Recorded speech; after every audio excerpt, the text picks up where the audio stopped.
Boker Tov Koulam, bonjour à toutes et à tous, très heureux d'être parmi vous en cette magnifique matinée que Dieu nous offre sur la terre. C'est l'histoire du Admour à Emtsei, qui est présent lors d'une Idva'adut, une réunion chassidique. Les élèves, les chassidim sont assis autour d'une table, on est là, on partage des mots de Torah, on se renforce chacun avec son prochain, avec des mots de Torah, des mots chassidiques et des chants chassidiques. Et quand à un moment, il y a un des chassidim qui se lève comme ça avec un verre et qui dit « Lechaim, qu'Akadosh Baruch Hu fasse que je puisse aimer Dieu comme il faut. » Le Admor à Emtsai est à côté. Il se lève, il prend un verre et il dit « Lechaim, que je puisse aimer mon frère juif comme il faut. » Et là, le débat s'est ouvert. Qu'est-ce qu'il faut aimer plus? Est-ce qu'il faut aimer plus Dieu ou est-ce qu'il faut aimer plus son frère juif? Est-ce qu'il faut donner plus d'amour à son frère juif ou donner plus d'amour à Dieu en priorité? Et là, pendant plusieurs jours, il y a eu ce débat-là. Chacun disait ce qu'il pensait, et puis ce débat s'est ouvert dans la maison d'études parmi ces élèves-là du Admor Emtsai. Le Admor Emtsai, c'est le fils du Admor Hazaken, le Rabbi Shimon Zalman de Liadi, l'auteur du Tanya. Donc, ils sont partis voir le Admor Hazaken, le Rabbi Shimon Zalman de Liadi, pour lui demander son avis. Et c'est à ce moment-là qu'il s'est exprimé et qu'il l'a dit « Ha'afti etrem amar Hashem ». Il dit dans les textes qu'Hashem nous aime. « Ha'afti etrem, je vous ai aimé amar Hashem ». Dieu a dit. Il ne s'agit pas juste de créatures par Akadosh Baruch Hu. Le monde, les hommes, le peuple juif sont aimés par Dieu. Pas juste parce qu'il nous a créés, parce que nous sommes ses enfants. Il nous aime. Le Admor Hazaken d'expliquer quand on aime son frère juif, eh bien on aime celui qui est aimé, par celui qui aime. Aimer son frère juif, c'est aimer Dieu de la manière la plus belle, puisqu'on aime celui qui est aimé, par celui qui aime. C'est de cette façon-là, et à partir de ce moment-là, que les chassidim ont décidé de s'exprimer de cette façon-là, de vivre à travers ce message, dans cet état d'esprit, et ils ont travaillé et discuté de ce sujet-là, afin d'imprégner, de s'en imprégner, et puis d'intégrer cette idée dans la vie de tous les jours. Quand on veut aimer Dieu, il faut aimer son frère juif. Boker Tov Koulam. Bonjour à toutes et à tous. Je suis très heureux de vous retrouver en cette magnifique matinée que Dieu nous offre sur la terre. Moi, Dim les Simcha, on est toujours dans cette magnifique fête de Pessah et nous sortons tous les jours un petit peu plus d'Égypte, même si c'est tous les jours de l'année qu'on sort d'Égypte. Mais en ce moment-là, ces jours qu'on est en train de vivre, cette fête de Pessah, et on se dirige vers Shevi chez le Pessah, la veillée de Shevi chez le Pessah, qui nous permettra d'atteindre des niveaux de spiritualité, de liberté véritable, avec cette traversée de la mer Rouge qu'on doit vivre chacune et chacun d'entre nous. Et on est en train de s'y préparer. Donc c'est quelques heures qui nous séparent de ce moment extraordinaire où, si Dieu veut, on vivra une véritable délivrance. Mais Ezrat Hashem, eh bien, on va les vivre avec ce Tanya du jour. Ce Tanya du jour du Admor Hazaken, du 20 du mois de Nissan. Et puis, j'en profite pour rappeler et pour dire un très très grand merci à notre soutien. Pas seulement notre soutien, c'est notre associé, parce qu'il n'y a pas de soutien, il n'y a que des associés en réalité. Et une grande bracha, et je compte sur vous. Amen ve amen, que vous soyez donc en live ou en replay. Donc, une grande bracha, et pour le zéchout, pour le mérite de Shalom Dovber Ben Mesodi, qu'Akadosh Baruch Hu, que Dieu lui donne une hatzlacha, une réussite totale et complète dans tous les domaines, matériels et spirituels, dans l'abondance la plus parfaite, et dans la bonne santé pour lui, ses proches, et toute sa famille. Dans l'opulence matérielle et spirituelle, nous l'avons dit, dans le mérite et la bonne santé jusqu'à 120 ans et plus, avec Mashiach, maintenant. Boker Tov à ceux qui nous rejoignent sur les différents réseaux. Je vous souhaite donc un grand lechaim. Important de rappeler que je compte sur vos partages, vos likes et vos commentaires. Donnez-nous votre avis. Est-ce que vous comprenez ce que ça veut dire? Aimer celui qui est aimé. Et donc, c'est de la meilleure façon que nous pouvons aimer Akadosh Baruch Hu. Ichud, Kucha, Brechu, Ushrinti. Oui, nous allons parler d'amour aujourd'hui. Eh oui. Nous allons parler d'amour entre Akadosh Baruch Hu et la Shechina. Vous allez me dire, mais quel rapport y a-t-il? L'union, l'unité qu'il y a, l'unicité que l'on crée entre Akadosh Baruch Hu et le rayonnement d'Akadosh Baruch Hu. Ce rayonnement, ce dévoilement, cette lumière qui se trouve dans chaque mitzvah, dans chaque mot de Torah, dans chaque Tefila. Dans chaque moment de vie d'un juif sur terre, il y a cette nécessité de créer cette symbiose, cette harmonie, cette union entre Dieu et la lumière et l'énergie, la vitalité qu'il a donnée, qu'il a mis dans chaque élément du monde. C'est un amour comme dans un couple qui doit être régénéré tous les jours par des preuves d'amour, c'est-à-dire des actes, des attitudes, des regards, des mots, des partages, des actions, des jugements. Ça doit être remis en question à chaque fois et chaque jour. À chaque moment de notre vie, on régénère cet amour-là. L'amour qu'il y a avec Akadosh Baruch Hu, si on peut se permettre de le comparer à cet amour-là, puisque c'est ce qui est dit, et c'est la métaphore qui est employée dans les textes de la Bible et de la Torah et des Chachamim et de nos sages, c'est justement cela. À travers des actions, on crée cette union. Et c'est le but essentiel d'un homme sur Terre.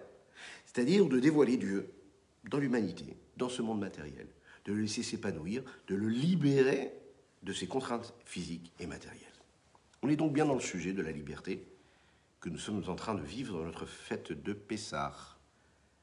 Oui, c'est Ichud Kutshabrichu Shrinte, c'est central.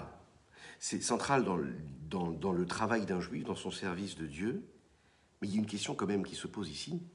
Comment est-ce possible qu'on ait la possibilité, nous qui sommes des êtres limités, avoir la possibilité, nous, de nous mettre au niveau, de créer l'union entre Akadosh Baruch Hu et la Shrina.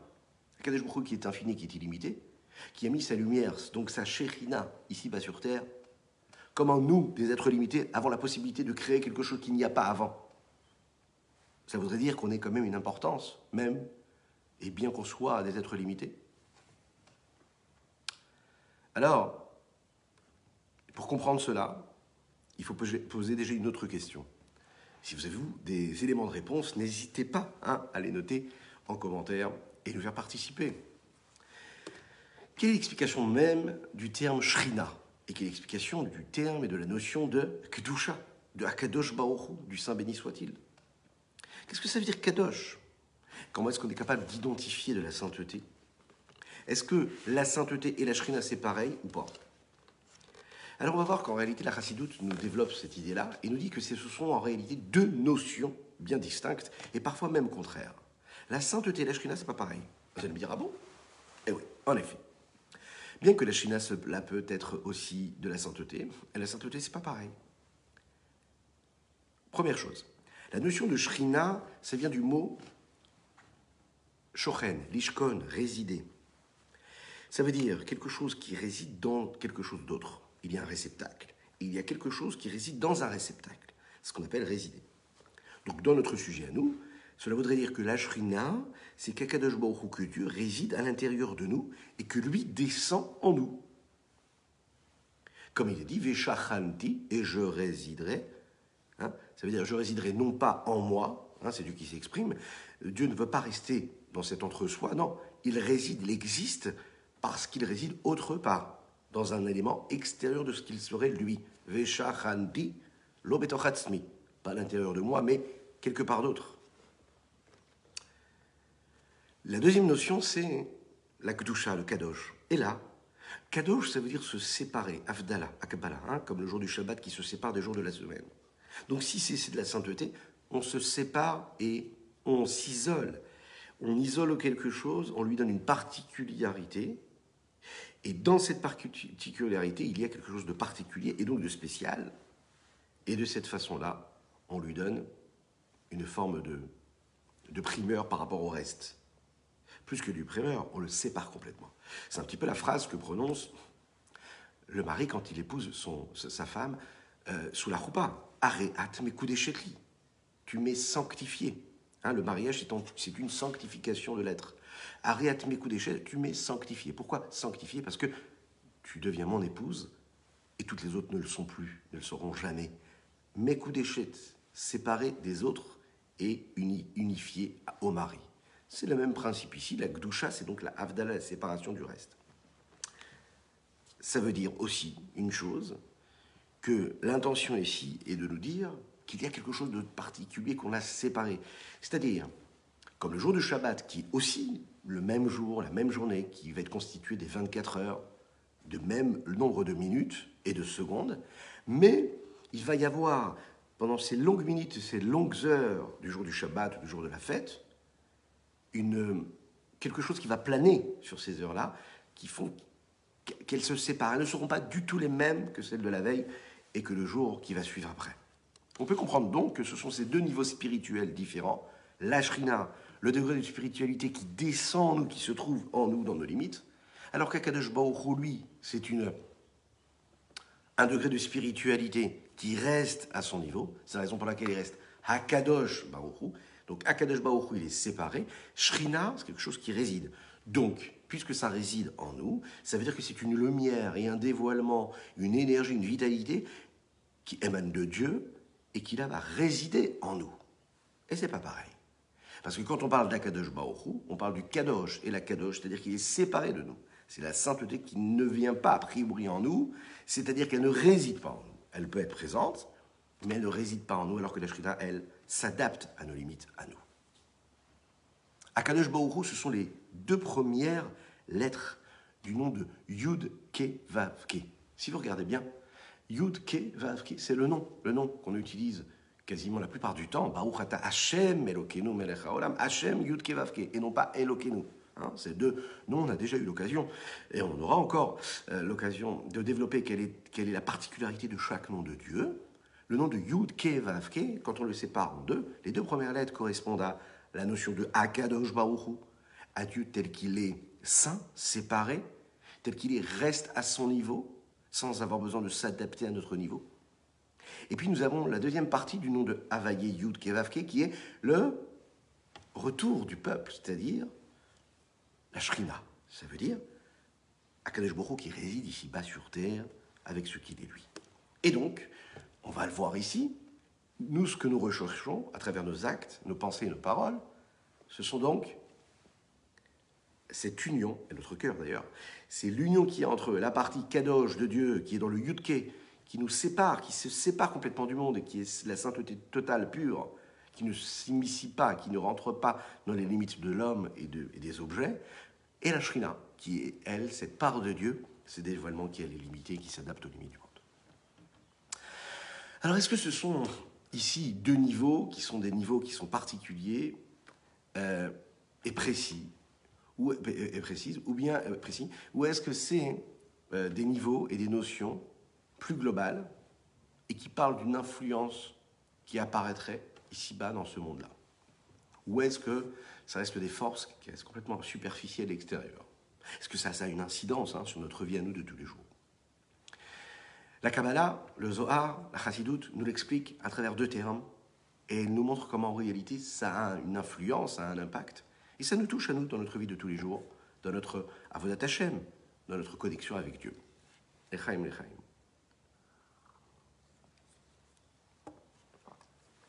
Deux notions dont nous avons déjà parlé, Memale Kol Almin et Sovev Kol Almin.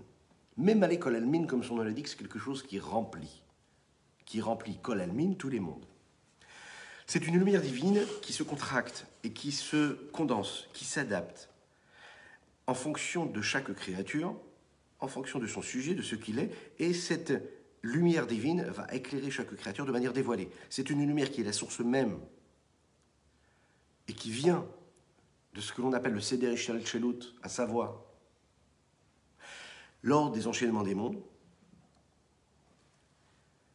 il y a en réalité à ce moment-là une chute vertigineuse, une contraction, ce qu'on appelle le tzimtzum, de la lumière d'Akadosh Baruch Hu, de Dieu, de niveau en niveau, jusqu'à ce que cette lumière-là devienne ce que l'on appelle ici-bas une lumière qui est adaptée à chaque créature, et qui donc va s'appeler, elle, Memale Kol Almin.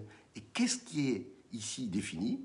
Justement ce dont nous parlons depuis tout à l'heure, la Shekhinah, c'est-à-dire Dieu, une émanation, mais qui reste adaptée au réceptacle et à chaque créature. Le deuxième niveau, c'est ce qu'on appelle le Sovev Kol Almin. C'est ce qui entoure tous les mondes. Et là, nous parlons de quoi? D'Akadosh Baruch Hu, c'est-à-dire celui qui est séparé, qui ne va pas s'adapter à chaque limite. C'est une lumière divine qui est celle qui est à la source. C'est-à-dire qu'il n'y a pas eu d'assimilation. Il n'y a pas eu de tzimtzum, de condensation, d'adaptation, de compression, de voile, rien du tout. C'est la lumière pure et simple, telle qu'elle est dans sa source. C'est Hakadosh Baruch Hu, au-delà de toute limite. C'est la raison pour laquelle, puisqu'elle est au-delà de toute limite, elle n'a pas la possibilité de s'imprégner dans l'homme et de résider dans chaque créature en fonction de son état et en fonction de ses limites à elle. Elle reste telle qu'elle est. Elle ne change pas, elle ne bouge pas, elle ne s'adapte pas. Et donc elle envoie une lumière comme ça qui va entourer l'homme, qui va entourer chaque objet, qui est toujours présente, hein, c'est une lumière qui est présente, mais qui n'est pas perceptible avec autant de facilité, si l'on peut s'exprimer ainsi, qu'avec une lumière qui est adaptée par le même malé que l'almine. Puisque c'est autour, c'est présent, c'est là. On est conscient de quelque chose, et en fonction de notre concentration, en fonction du travail que l'on va fournir dans notre connexion avec Dieu, on va réussir à aller toucher un petit peu parfois ce sauveur. C'est un travail phénoménal.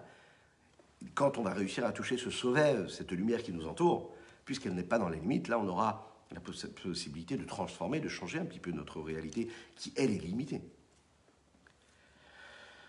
C'est l'idée qu'il y a derrière Ichud Kudsha Brichu Shrinte, l'union entre Akadosh Baruch Hu qui réside dans les limites et Akadosh Baruch Hu qui est à l'extérieur de ces limites-là. La Shrina, c'est la source de la Neshama qu'il y a dans chacune et chacun d'entre nous.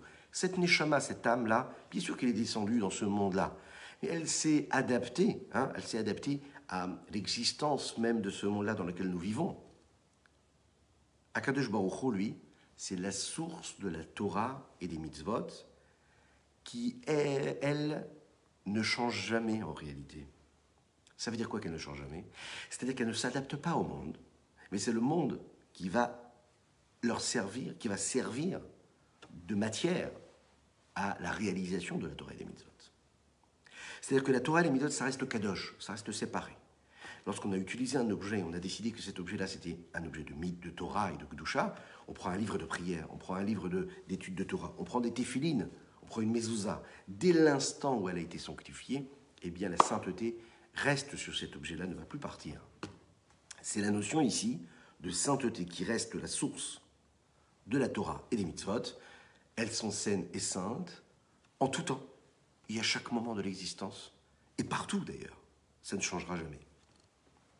Lorsqu'un juif, qui lui provient de cette shrina-là, d'accord, accomplit la mitzvah qui, elle, provient de quoi? Pas de la shrina. Elle provient d'Akadosh Baruch Hu, directement, c'est-à-dire d'une no-limite, puisque c'est sa volonté. Et bien, qu'est-ce qui se passe? Il se crée ici, à ce moment-là, une forme d'enchaînement comme ça, de chaîne, avec différents maillons qui sont reliés l'un avec l'autre, où il y aura une liaison, une unification, une unité, une unicité qui se crée entre la shrina, qu'il y a chez le juif qui agit, qui fait, et puis cette lumière de la mitzvah, qui, elle, est beaucoup plus infinie et illimitée, puisqu'elle est connectée à Dieu qui, lui, est infini.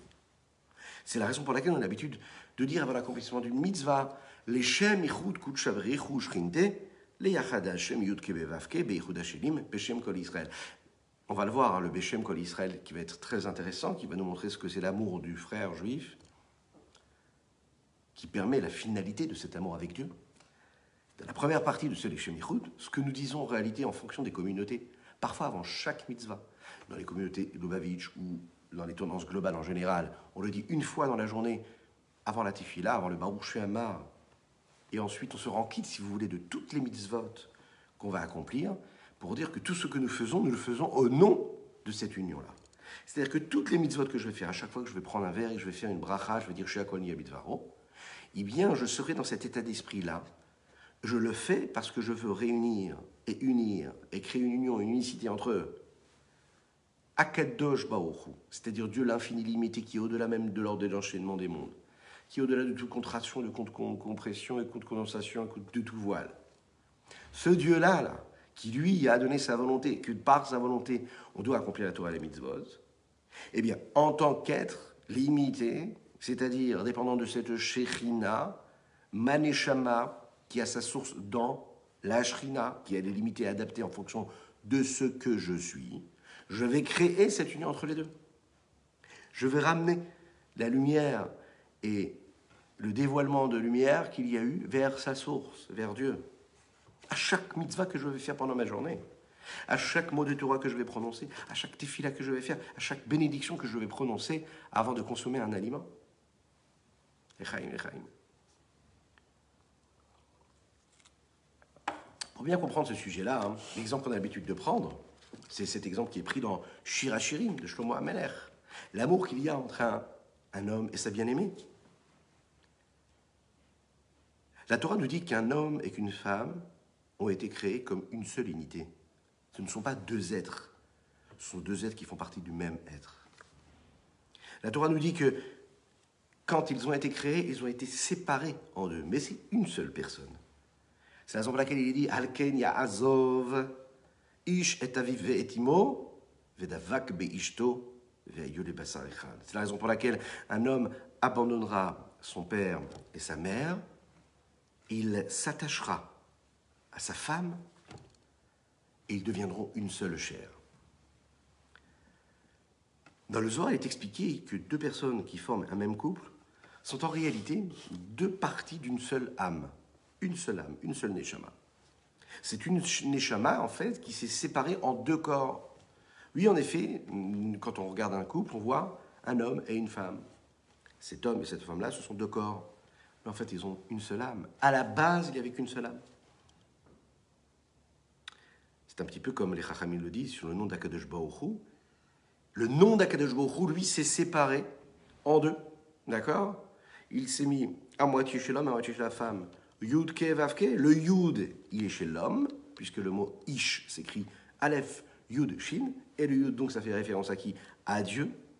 Yud. Et le E du nom de Dieu, c'est le E du Hisha, puisque cela s'écrit Aleph, Shin, He. Et ce E-là nous fait référence ici à la deuxième lettre du nom d'Akadosh Baruch Hu. Maintenant, les Chachamim nous disent comme ça, et on connaît ce principe.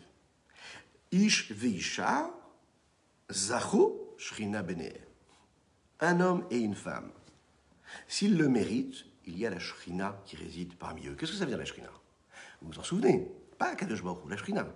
On a dit que la shrina, c'était la lumière qui était notre source, la source de nos âmes. C'est qui était adaptée à ce que nous sommes à nos limites.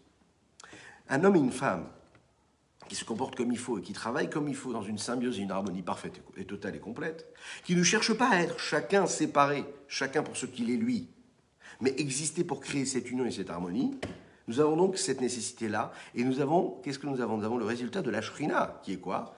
C'est la lumière d'Akadosh Baruch Hu qui se dévoile en eux. Donc c'est la raison pour laquelle les Chachamim nous disent, si Ish veisha zachu, s'ils ont vraiment le mérite, alors la Shrina est parmi eux. Qu'est-ce que ça veut dire que la Shrina est parmi eux?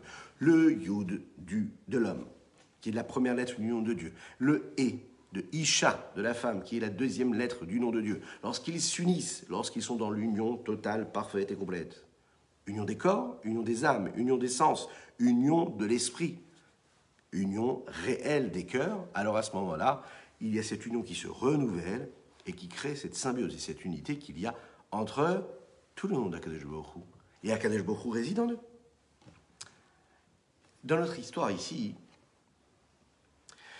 le principe de l'amour qu'il y a entre le juif et Akadosh Baruch Hu, c'est le même. Le khatan, le marié, c'est Akadosh Baruch Hu, c'est Dieu. La kala, cette magnifique princesse qui se marie, c'est qui? Eh bien, c'est le peuple juif. Et c'est chacune et chacun d'entre nous. Nous l'avons dit, le Shir Hashirim est basé sur ce principe-là, sur cette métaphore qu'il y a entre un fiancé et sa fiancée. Nous parlons d'amour entre Akadosh Baruch Hu et le peuple juif, et la grande joie qu'ils peuvent ressentir lorsqu'ils sont unis l'un avec l'autre, l'un pour l'autre. Le mariage, c'est le nom de la Torah, cette grande fête qui a eu lieu lorsque nous avons reçu la Torah, ce magnifique cadeau. Lorsque les bénis Israël ont reçu la Torah, qu'est-ce qu'il est dit là-bas? Il dit « Bati legani achoti kala » Je suis venu en mon jardin, ma bien-aimée. Qu'est-ce que cela veut dire? Ça veut dire qu'en fait, Akadosh Baruch Hu est descendu sur terre, ici-bas sur terre, pour résider en nous, dans les limites du monde. Il a fait cette démarche-là. Lorsqu'un juif accomplit la Torah et les mitzvot, eh bien, il est en train de créer, à ce moment-là, et faire en sorte que ce mariage ait lieu comme il faut, de la plus belle des manières. En fait, Akadosh Baruch Hu, il faut le savoir, et le peuple juif, ce ne sont pas deux éléments, deux choses différentes, séparées. Comme dans le couple, à la base, il y a une même âme. C'est la même chose, le peuple juif et Dieu. C'est une seule chose. La seule chose qu'il y a eu cette séparation au moment de la naissance, comme chez l'homme et la femme, où il y a eu deux corps qui ont pris chacun une part de cette même âme. Nous le disons tous les jours, hein, chaque juif, chacune et chacun d'entre nous, qu'est-ce qu'on est? Chelek, Eloka, Mima'al, Mamash, nous sommes une parcelle de Dieu. Ici-bas sur terre, Dieu a insufflé en l'homme, lors de la création, une part de lui. Et quand les âmes du peuple juif sont descendues dans ce monde-là, et au moment de la Torah, du don de la Torah, il y a eu cette réunification qui a eu lieu. C'est la raison pour laquelle il y a eu une joie véritable, phénoménale, parce que Dieu nous a donné quelque part l'outil qui nous permettra à chaque fois de régénérer cette union avec lui, de nous reconnecter. Chaque mitzvah, c'est ce qui me permet à chaque fois de me reconnecter, de raviver cette flamme-là, de régénérer cette vitalité qui me permet de me rattacher à Kadosh Baruch. Alors nous allons voir ici dans les mots, le Admor HaZaken va nous le dire, pour faire en sorte que notre vie, chaque instant de notre vie, ce soit toujours un grand mariage, une grande célébration de la vie.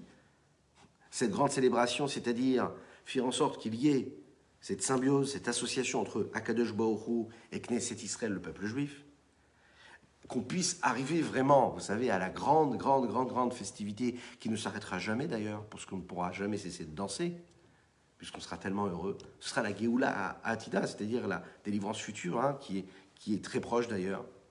Là, à ce moment-là, Kadosh Baruch Hu, Dieu va se révéler en et à travers le peuple juif et parmi tout le monde entier, à travers toute l'humanité tout entière, qui pourra voir, saisir, percevoir réellement la présence d'Akadosh Baruch Hu ici-bas sur terre. Achomnam, néanmoins, il faut le savoir, un homme ne doit pas sortir du global, du groupe. Qu'est-ce que ça veut dire? Tu ne peux pas te séparer et te dire non, je ne fais pas partie de ce projet-là, puisque par définition, tu fais partie de ce projet-là. Tu ne peux pas vivre à l'extérieur de ce système, quelque part. C'est la raison pour laquelle il faut toujours avoir cette kavana, cette intention-là, avoir toujours en nous cette direction de pensée, de nous unir, de nous attacher à Akadosh Baruch Hu, et de Barer. Mais Israël, qui est la source de l'âme divine et la source des âmes de tout le peuple juif. Quelle est cette source-là? Quelle est cette âme-là? C'est le souffle de la bouche du Saint béni soit-il. Elle est appelée Shrina parce qu'elle réside et qu'elle s'habille dans tous les mondes. Les Achayotam ou les Kayeman afin de les faire vivre et de les faire exister. Et c'est elle qui lui donne par exemple à l'homme la force de cette parole-là. Torah qui lui permet de dire des mots de Torah. Ou bien la force et la vitalité qui lui permet d'agir, de faire ce qu'il doit faire. La asot mitzvah, d'accomplir cette mitzvah. Cette prise de conscience qu'il y a de cette connexion entre cette vitalité et les forces que moi qui me permettent d'agir, de faire ce que je suis en train de faire. Cette unité-là, c'est l'union et l'unicité même qui est entre la Shrina et Akadosh Baruch Hu. Ou c'est comment? C'est grâce au dévoilement qu'on est capable de faire et d'attirer en nous, en faisant descendre ici-bas, le dévoilement de la lumière de l'infini du Saint béni soit-il, le En-Sof, l'illimité, l'infini total, l'Emmata ici-bas sur terre, dans notre monde à nous. Comment? À l'idée c'est qu'à Torah vers mitzvah, en étudiant la Torah et en accomplissant les mitzvot. Pourquoi? Parce que cette lumière de l'infini du Saint béni soit-il est posée, installée tranquillement et habillée dans eux, c'est-à-dire dans la Torah et dans les mitzvot. C'est donc ici l'explication que l'on peut donner et qu'on donne à cet texte que nous disons tous les jours, au nom de l'union qui est entre Akadosh Baruch Hu et sa Shrina et sa lumière, Beshem Kol Israël, au nom de tout le peuple juif, au nom de toutes les âmes. Pourquoi toutes les âmes du peuple juif? Quel rapport y a-t-il? Pourquoi est-ce qu'il ne pourrait pas y avoir un rapport direct entre l'homme et Dieu? Pourquoi Beshem Kol Israël? Pourquoi est-ce que je ne peux pas m'installer tranquillement et étudier ma Torah ou faire ma tefila, isolé, et ne pas m'intéresser à ce qui se passe autour, et puis recréer cette connexion que j'ai avec Dieu, comme je l'aurais avec mon épouse? Pourquoi est-ce que je dois créer une symbiose, une harmonie avec tout le peuple juif? C'est ce qui va nous dire le Admor HaZaken. Étant donné que chaque âme du peuple juif, elle fait partie d'un tout, et qu'elle est un point particulier précis d'un grand essentiel, quelque chose de beaucoup plus global, quand il y a cet amour du frère juif, alors à ce moment-là, il peut y avoir cette Shrina qui réside comme il faut. On va le voir tout de suite comment. L'Echaim.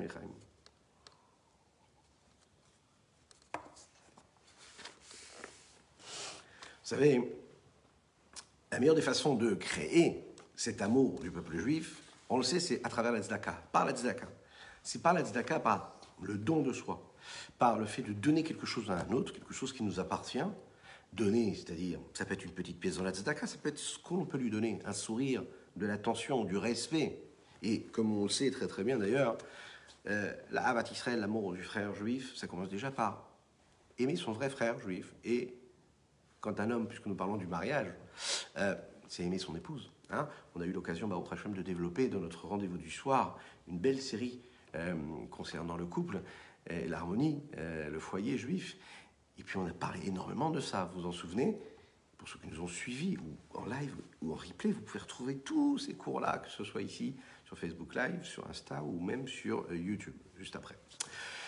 Je vous rappelle d'ailleurs que c'est important de partager, de liker cette publication, hein, de liker, allez-y, allez-y, allez-y, hein, c'est important, partager et tout, et oui, c'est important. Donc vous soyez là, donc en live ou en replay, vous en souvenez, on a parlé de ce sujet-là. Et on a dit quoi? On a dit que le partage se fait quand il y a de l'amour, ça c'est sûr. Mais la Havat Israël, c'est quoi? C'est que je mets la main dans la poche même quand je n'ai pas spécialement envie de donner. Pas parce que j'ai envie d'être généreux, parce que c'est mon frère juif et je mets ma main dans la poche et je lui donne la pièce. Sans me poser de questions, je le fais parce que c'est normal. Et ça doit être constamment régénéré, tous les jours, faire ce geste-là, toujours faire ce geste-là, de partager, de donner. Maintenant, cette tzedaka-là, hein, parfois on peut avoir tendance à penser que c'est quelque chose d'en plus. C'est-à-dire qu'on peut avoir une vie qui est indépendante de ce geste-là de la tzedaka. Il dit non. Et la tzedaka, c'est ce geste-là que l'on fait parce que c'est une forme de justice, afin de mettre tout à part égale. Hein? Le fait de donner, ça n'est pas de donner quelque chose en plus, je n'ai pas quelque chose de plus. Je suis en train de rétablir une justice.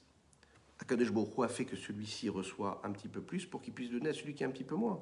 Donc pour que tout soit égal, hein, pour créer une harmonie. Donc en réalité, j'ai été, et il faut bien sûr prier Akadosh Baruch Hu pour avoir beaucoup. C'est ce qu'on souhaite à chacune et chacun, d'avoir une abondance matérielle et spirituelle, et qui nous permet à chaque fois de quoi? De réajuster cette justice-là. Qu'il y ait à part égale pour tout le monde. Celui qui a un petit peu plus, il donne à celui qui a un petit peu moins. Chacun a sa fonction en réalité. Chacun a son rôle. Et dans le couple, c'est pareil. Chacun qui va donner à l'autre, c'est pas parce qu'il lui rend service, c'est parce qu'il est en train de montrer qu'il est plus que l'autre, parce qu'il est en train de lui donner, de lui apporter quelque chose. Non, on réajuste. On passe notre temps à réajuster un petit peu tout cela. Alors, c'est l'histoire de Rabbi Akiva, vous savez. Rabbi Akiva avait l'habitude de dire que les mitzvot ont la possibilité d'adoucir les rigueurs qu'il peut y avoir sur terre. Des astrologues sont venus voir Rabbi Akiva et lui ont dit voilà, le jour où ta fille va rentrer sous la roupa, ce serpent-là, tu vas voir, ce serpent-là, il va mourir, il va être tué.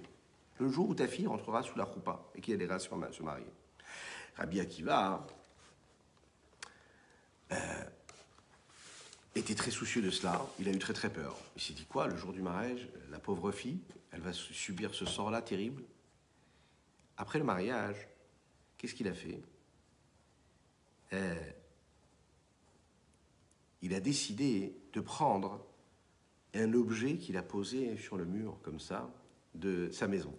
Le matin, lorsqu'elle a essayé de prendre cet objet-là qui était posé sur le mur, c'était un objet qui était en or, elle a pu voir en réalité que ce serpent, lui, avait été tué à sa place. Cette Kala, la fille de Rabbi Akiva, est partie voir son père, elle lui a raconté ce qui s'était passé. Alors, son père lui a posé la question, il lui a dit « Est-ce que toi, tu as fait quelque chose de bien pendant ta journée qui aurait pu te sauver de cette morsure-là du serpent et qui aurait fait en sorte que ce serpent soit tué avant de te faire du mal ?» Elle lui a répondu comme ça. Elle lui a dit « Hier, avant d'arriver à la salle de réception pour le mariage, j'ai croisé un pauvre qui était devant la porte. Mais tout le monde était investi, tout le monde était concentré aux préparatifs, personne n'a fait attention à lui. Puis moi, je suis passé et je l'ai regardé, je l'ai vu. Je me suis rapproché de lui, puis je lui ai donné un beau plat qui m'était destiné, et je lui ai donné cela. Et alors, quand je lui ai donné ce plat, bien sûr, il était heureux comme tout. Rabbi Akiva l'a regardé, il lui a dit, ben, tu vois, Tzedaka Tatsin Mimavet. Cette histoire qui nous est racontée dans le Talmud, dans le traité Shabbat, répond en fait à ce principe-là, qui ensuite va nous accompagner toute l'histoire du peuple juif. Tzedaka Tatsin Mimavet. Le fait de donner la tzedaka, ça sauve de l'inverse de la vie. La raison pour laquelle il faut toujours donner cette tzedaka-là. Dans la Chassidoute, on nous explique qu'il y a en cela deux interprétations. L'interprétation de base qui est tout simplement que quand tu donnes la vie à quelqu'un, eh bien tu te sauves la vie. Puisque quand tu donnes la tzedaka, tu es en train de donner une part de ta vie, de ton énergie, de ton investissement matériel, de tes efforts physiques que tu as dû investir pour l'autre, pour celui qui est à côté, eh bien on te donne de la vie. Tu as donné de la vie, tu as de la vie. Tu es sauvé de l'inverse de la vie. Spirituellement, c'est pareil.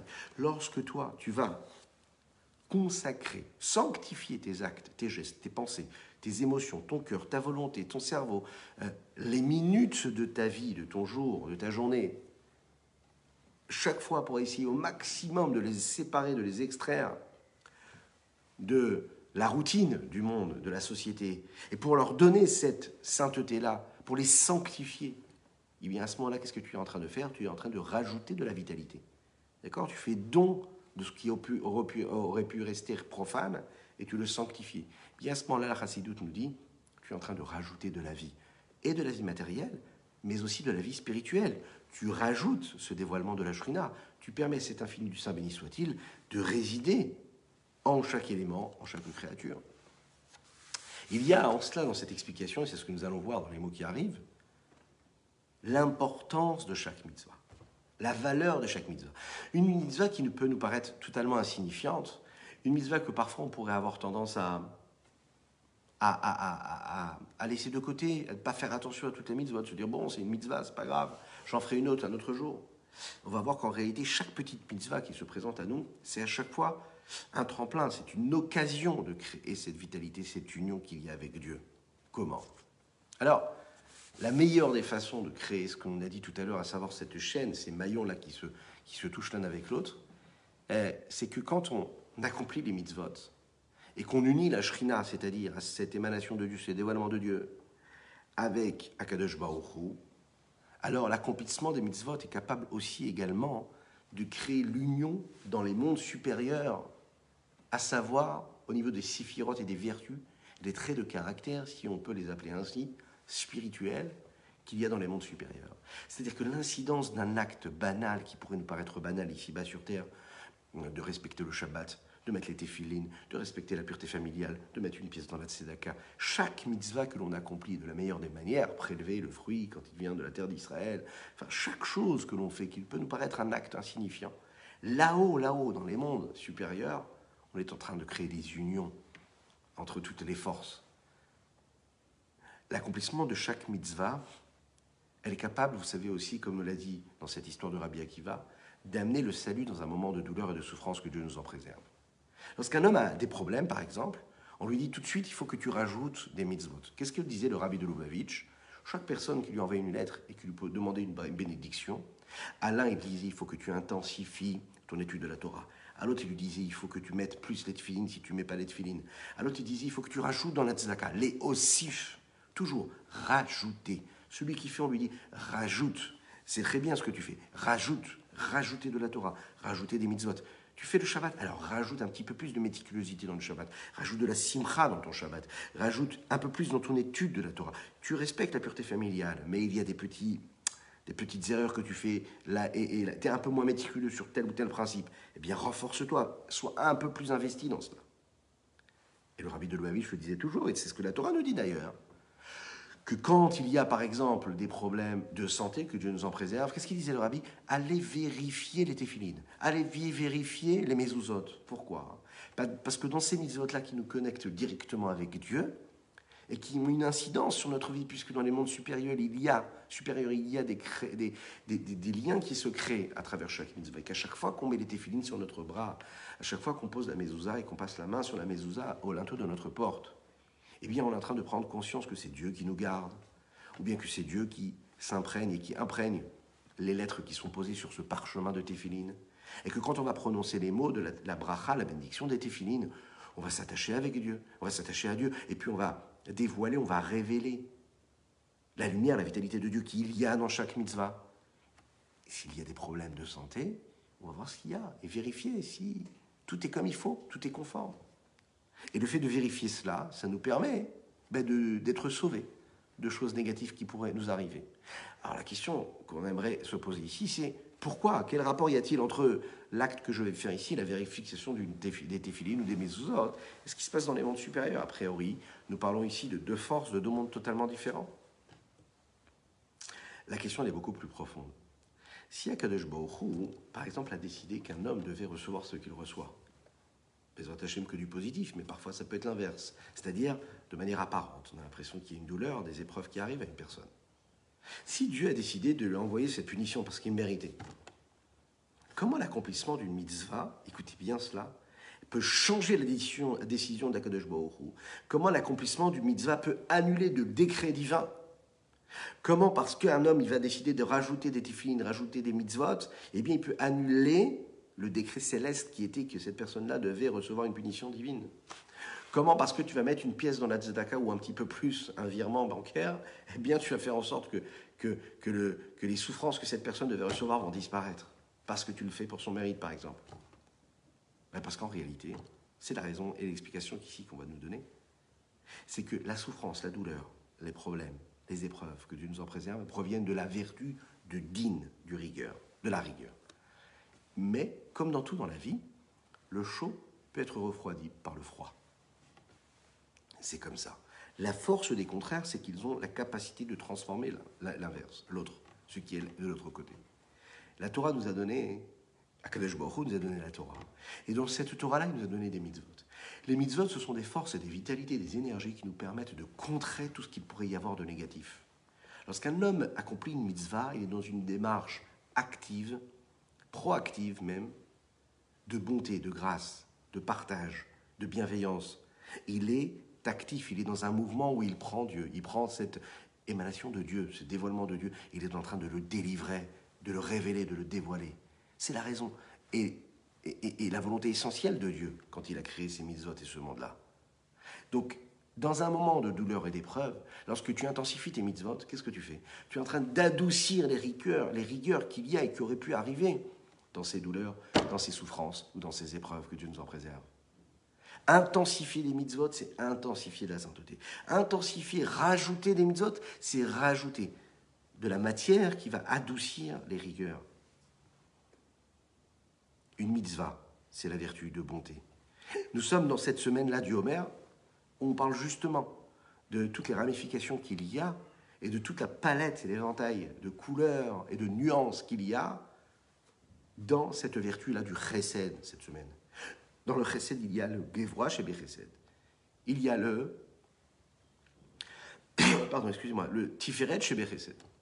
Netzar chez Bechesed. Od chez Bechesed. Chaque vertu, vous pouvez retrouver toutes les nuances dans notre série des traits de caractère que nous avons développé Baruch Hashem il y a quelques mois. C'était donc l'année dernière, jour pour jour. Baruch Hashem. Et quand cette vertu-là de la bonté, eh bien, elle est vraiment vécue, elle est pétrie, elle est assimilée, elle est intériorisée. Comment? Mais par des gestes qu'on intensifie.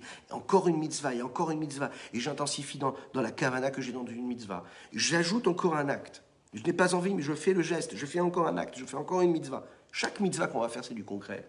Ça adoucit les rigueurs. Chaim, chaim.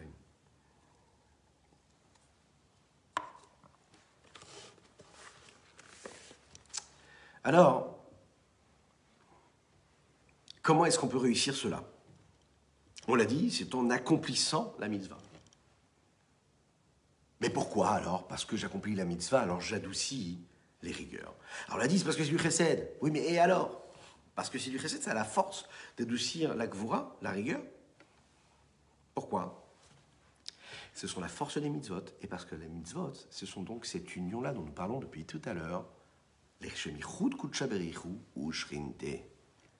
C'est l'union qu'il y a dans les mitzvot que l'on peut produire que par des mitzvot. Parce que c'est dans la mitzvah que je crée l'union d'Akadosh Baruch Hu, qui est le Saint des Saints, qui est le Saint béni soit-il, qui est l'infini. qui lui est, par exemple, s'il avait décidé d'envoyer telle ou telle souffrance à une personne, ouais, quand l'autre côté de cette union-là, c'est-à-dire la shrina qu'il y a ici-bas sur Terre, quand elle est activée à travers une mitzvah, alors de manière automatique, il y a quoi? Il y a ce système d'ordre, d'enchaînement, vous savez, cette chaîne avec ces maillons-là, qui se met en route. Alors il y avait une rigueur qui devait descendre. Mais le yichoud, l'union, oui, c'est quoi? C'est quelque chose qui peut se créer de manière automatique. Il n'y a pas de question à se poser sur cela. C'est-à-dire que la réaction à une mitzvah qu'un homme fait, je fais une mitzvah, la réaction directe qui se produit, c'est quoi? C'est qu'il y a cette création de chaîne, ce maillon-là. La mitzvah, elle va engendrer une union. Elle va engendrer quelle union? Le dévoilement de Dieu, de l'infini. Ce même Dieu qui avait l'intention, a priori, de donner, de faire mériter une punition, par exemple, à un homme parce qu'il méritait, eh bien, il va être touché par quoi? Par un acte qui a été accompli par ce même homme, d'accord? Et que quand cet acte est accompli, qu'est-ce qui se passe? Il a intensifié de l'union. Donc l'union, ça a généré encore de l'union. Et donc ça a dévoilé quoi? Un dévoilement de lumière. Et ça a libéré une énergie, une vitalité divine qu'il y avait ici-bas sur Terre, qui était limitée, qui était enfermée dans ces limites-là de la rigueur. De manière globale, la Kabbalah nous explique que toute union de chaque niveau divin provient de ce qui a été donné, intensifié, donné dans le monde. Vous savez, on a donné l'exemple tout à l'heure du mariage. Eh bien, quel est le meilleur produit, quel est le meilleur constat de cette unification qu'il y a entre un homme et une femme? Ce sont les enfants. Le miracle de mettre au monde des enfants. L'accomplissement des mitzvot, ça entraîne l'union entre la bonté et la rigueur. Pourquoi? Parce qu'en réalité, la volonté suprême d'Akadosh Baruch Hu, qui est la source de toute bonté et la source de toutes les mitzvot, est bien plus haut que la rigueur ou que la bonté. Ce qui veut dire ici que quoi? Que même quand un homme devait recevoir de la rigueur, l'accomplissement des mitzvot va entraîner un lien qu'il y a entre la volonté suprême, supérieure, avec toutes les vertus supérieures, c'est-à-dire les vertus de chesed, les vertus de gvoura, c'est-à-dire de bonté ou de rigueur. Et le lien, l'union qu'il y aura en elle, va susciter quelque chose. Et la conséquence, ce sera quoi? C'est que comme il y aura une symbiose entre la bonté et la rigueur, eh bien la rigueur, elle sera beaucoup moins rigueur, elle sera imprégnée de la bonté. Et qu'est-ce qui va se passer juste après? Il va se passer que ce qui devait être une douleur, ce sera une libération. C'est-à-dire que quand il devait y avoir un manque de guérison, Bezrat Hashem, il y aura une guérison totale. Parce que la rigueur se transforme, elle va se transformer, ce ne sera plus du tout de la rigueur, c'est de la bonté à la place. Ça, c'est parce qu'on a intensifié la mitzvah de manière automatique. J'ai libéré de l'énergie à travers ma mitzvah, alors j'ai créé cette union-là et j'ai amené quelque chose d'autre dans le monde. Quelque chose qui ne devait pas arriver, mais je l'ai amené. Regardez ce que dit dans la note le Admor HaZaken ici.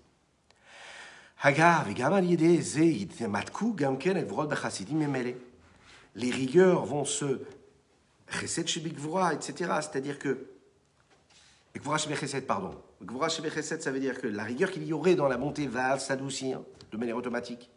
Beit kalelot amidot vichudam, lorsque chaque vertu, chaque union qui va se créer dans toutes ces vertus-là vont s'imprégner l'une dans l'autre. Alidei gilui retzon ha'elyon baruch Hu, par le dévoilement de la volonté supérieure du Saint béni soit-il.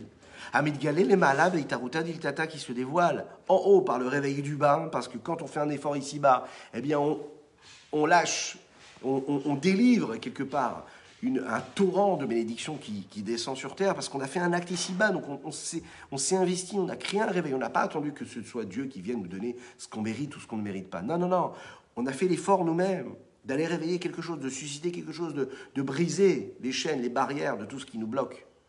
Ou gilouy les mata, gilouyo les mata, en dévoilant ici-bas, en s'investissant dans l'étude de la Torah, en s'investissant dans l'accomplissement des mitzvot, qui sont elles, la volonté suprême de Dieu. Ou comme il est dit dans ces livres-là et dans ces œuvres-là de Kabbalah, chez Tariag mitzvot Torah nimshachot bechivarta d'arichanpin. Les 613 mitzvot de la Torah proviennent de ce qu'on appelle le chivarta de Arichanpin. Arichanpin, c'est un niveau qui est très très très élevé, qui fait partie de la couronne céleste de Dieu. Dans cette couronne-là, il y a une partie qui s'appelle Arichanpin Atik Yomin, oui. Une partie qui qui reste, vous savez, dans la couronne, il y a toujours un petit tissu qui permet de la poser sur la tête. On a expliqué cette notion-là. Le kéter, la couronne céleste, et la partie ici, c'est celle qui touche et qui se rattache un petit peu quand même aux limites, si on peut appeler ça, les limites du monde, et de la création et de toutes les vertus qui vont créer, qui vont être les forces créatrices des énergies de vitalité pour notre monde et nos limites. Tous les autres mondes d'ailleurs, supérieur, inférieur, et puis la partie qui est au-dessus, qui est Ati, qui elle se détache complètement de la couronne, qui est connectée vraiment à l'infini du Saint béni soit-il. La volonté suprême d'Akadosh Baruch Hu, qui est la source de toutes les bontés, de toutes les chassadim, c'est celle qui se touche, qui se touche ici avec le haut de la couronne et qui révèle l'infini. Donc c'est la raison pour laquelle ici, imaginez un petit peu ce qu'on est en train de dire ici.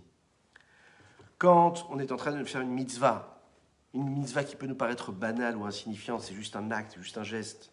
Une mitzvah et encore une mitzvah, on en fera d'autres, on se dit. Mais chaque mitzvah à ce moment-là, on va mettre en mouvement ce qui se passe au-dessus de la couronne. Ça veut dire, on se connecte avec l'infini total. Et dans l'infini, il n'y a pas de rigueur. On est au-dessus même de la rigueur, on est aussi même de la miséricorde, on est aussi même de la bonté. Donc quand on fait une mitzvah, on va chercher quelque chose de nouveau qu'il n'y avait plus ici-bas dans toutes ces vertus qui sont révélées, parfois de la bonté, parfois de la rigueur. C'est comme ça qu'on peut transformer les choses.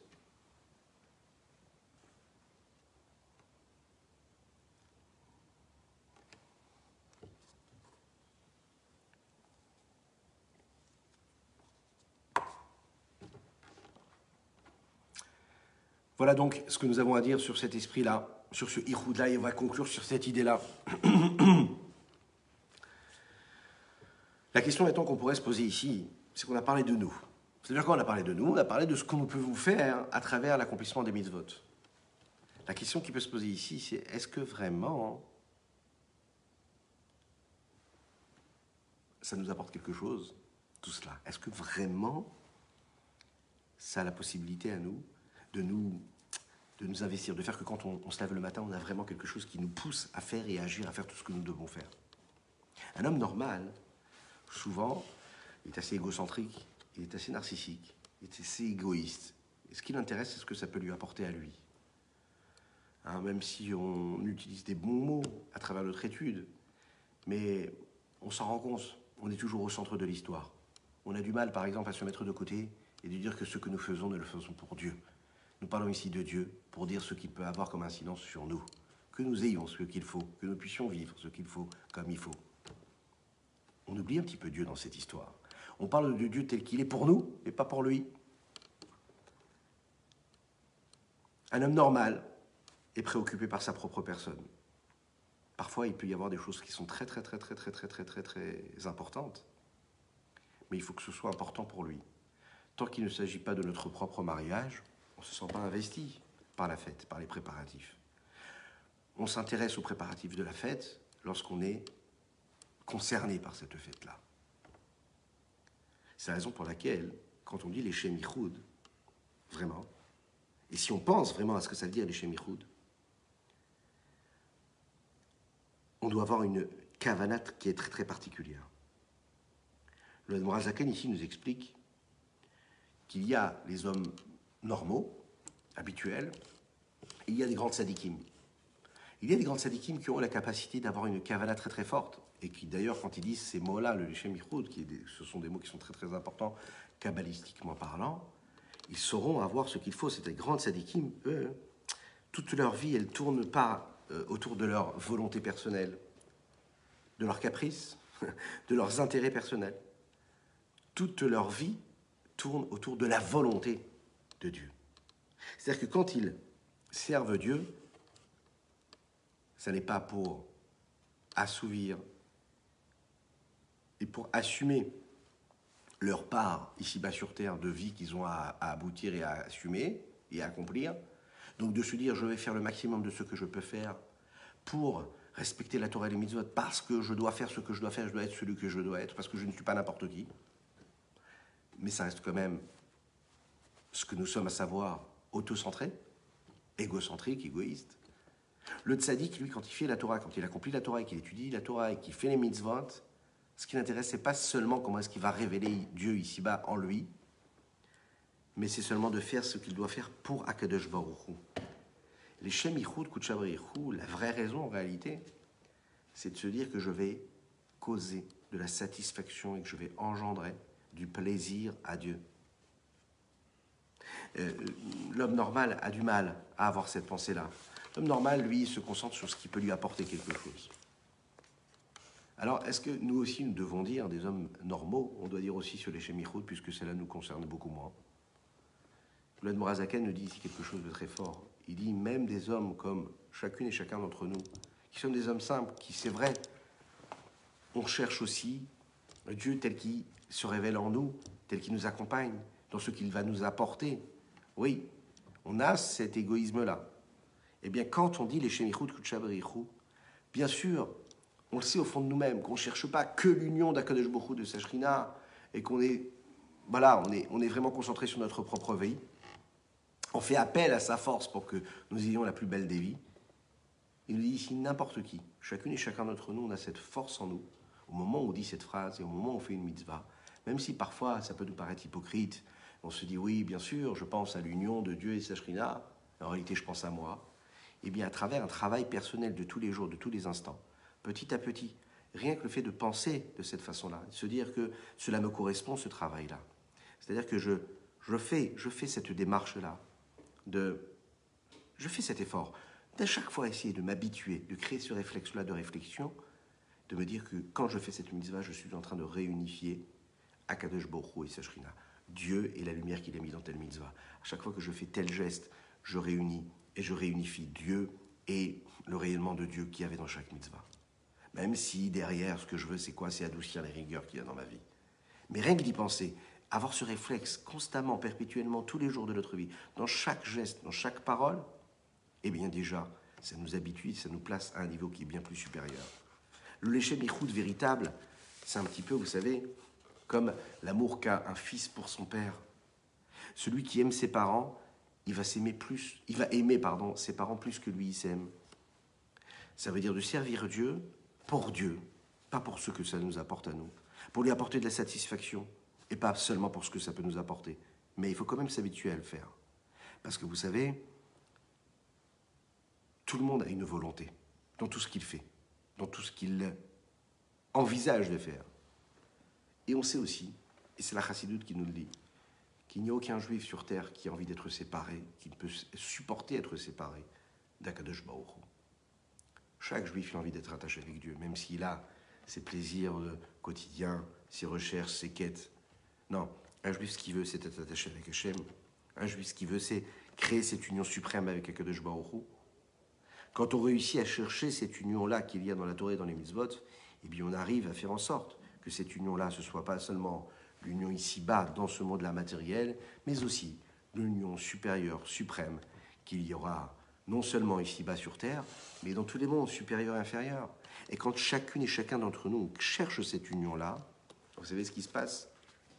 Il se passe ce que le Admour Haïm Tsaï a répondu dans cette petite histoire que nous avons racontée en introduction du cours, qui définit comment le Admour Haïm Tsaï, le fils du Rabbi Shneur Zalman, il lui a dit, l'auteur du Tanya, avait dit la meilleure des façons d'aimer Dieu, c'est d'aimer son frère juif. Parce que quand on aime celui qui est aimé, qu'on aime celui qui est aimé par celui qui aime, alors à ce moment-là, on aime tous et toutes ce qu'Akadosh Baruch Hu aime, et donc on aime Dieu.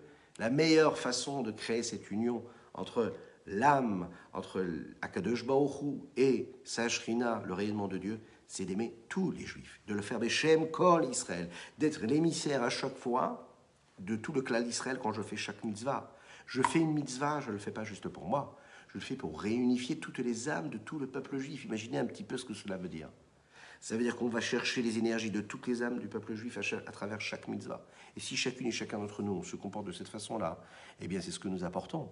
Nous apportons une délivrance, une libération globale, totale du peuple juif, et par cet intermédiaire, la libération et la délivrance totale de l'humanité tout entière. C'est qui nous permettra de nous retrouver très prochainement sur l'esplanade du Beth Amikdash, avec le Mashiach Tzidkenu. Bekarov, Mamash, très prochainement.